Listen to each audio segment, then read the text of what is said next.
చేయాల సూర్యాపేట జిల్లా. మేము రైతులు 1000 మంది రైతులు ఉంటాం.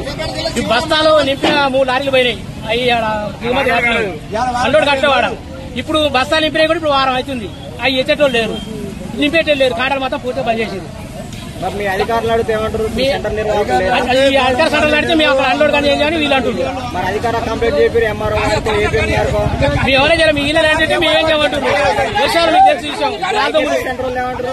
ఐక్యత సెంటర్లు మేము ఏం చేయము. అక్కడ దిగుమతి కానీ మేము ఏం చేయమంటున్నారు? ఇప్పుడు దిగుమతి కాక పోయినాయి 15 రోజులు అవుతుంది. ఇప్పుడు నింపిన నాయ నింపి 400 బస్తాలు నింపి ఇప్పుడు వారం అవుతుంది. ఇప్పుడు పూర్తిగా కాటాలు బంద్ చేసి వారం అవుతుంది.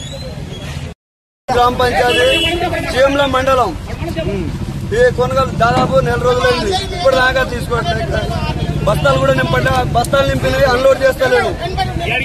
గాలిదుమ్ముల్లో రైతులు చాలా ఇబ్బంది పడుతున్నాం. మేము ఇప్పటికీ రైతులు గాలిదుమ్ముల పట్టాలు కప్పాలి కదా.